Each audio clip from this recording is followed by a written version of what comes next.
من الشیطان الرجیم بسم اللہ الرحمن الرحیم۔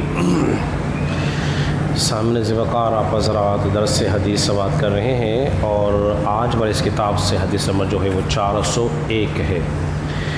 اس روایت کو امام بخاری بھی کتاب التفسیر کے اندر لے کر آئے ہیں۔ حضرت سیدنا انس بن مالک رضی اللہ تعالیٰ عنہ فرماتے ہیں نبی کریم صلی اللہ علیہ وسلم نے ہمیں ایک شاندار خطبہ ارشاد فرمایا۔ آپ کی تو ہر بات ہی شاندار ہی ہوتی تھی۔ فرمایا جیسا آج آپ نے ہمیں خطبہ ارشاد فرمایا نا، اس سے پہلے ایسا خطبہ ارشاد نہیں فرمایا۔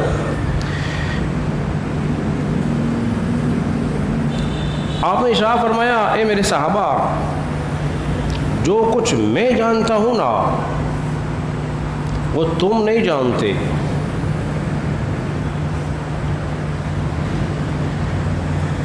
جو کچھ میں جانتا ہوں وہ تم نہیں جانتے۔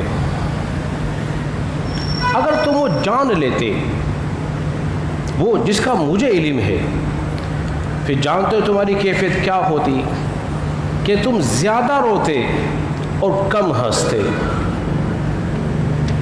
ذرا غور کیجیے، نبی پاک علیہ السلام کا ارشاد فرما رہے ہیں، حضور نے ارشاد فرمایا کہ جو میں جانتا ہوں وہ تم نہیں جانتے۔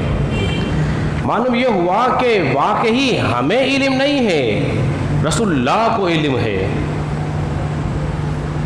ہمیں علم نہیں ہے، کس کو علم ہے؟ رسول اللہ کو علم ہے۔ تبھی تو حضور فرما رہے ہیں جو میں جانتا ہوں وہ تم نہیں جانتے۔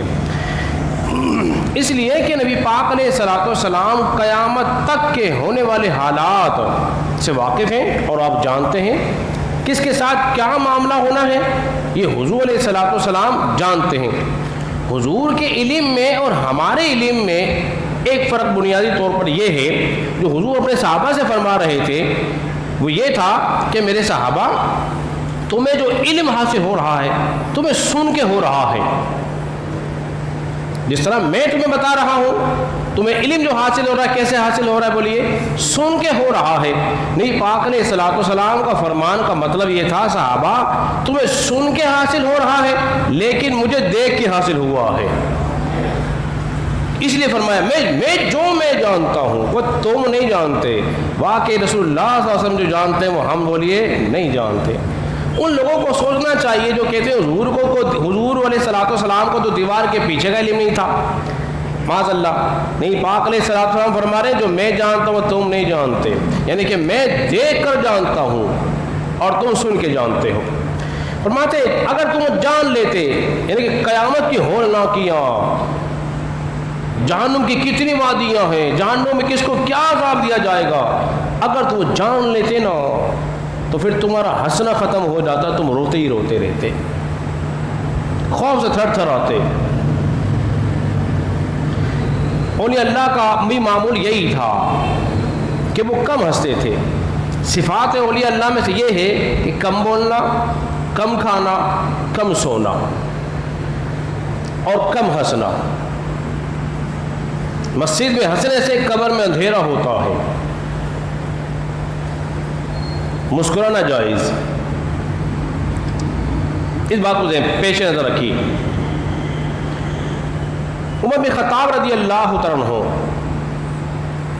خوف خدا کا اس قدر غلبہ تھا کہ آپ کے چہرے پر 2 لکیریں پڑ گئی تھیں، اس قدر خوف سے رویا کرتے تھے۔ اور آپ نے ایک آیت کریمہ سنی نا خوف خدا پر، تو خوف خدا سے لرز گئے اور بے ہوش ہو گئے۔ جب آپ کو ہوش آیا تو آپ نے کہا کاش میں ایک تن کا ہوتا، مجھ سے پوچھا ہی نہ جاتا۔ اب اندازہ لگائیے کیسی خوف خدا کی باتیں کر رہے ہیں۔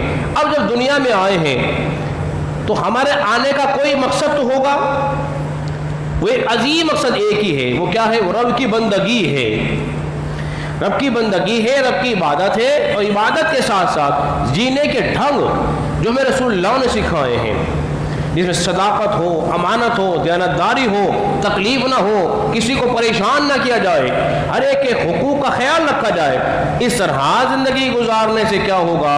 جہنم کی سختیوں سے بچ جائیں گے اور انشاءاللہ قیامت کے دن رب کی رحمت کے سائے میں ہوں گے۔ اللہ رب العزت کی بارگاہ میں دعا کریں، اللہ تبارک و تعالی ہم سب کو سمجھنے اور عمل پیرا ہونے کی توفیق عطا فرمائے۔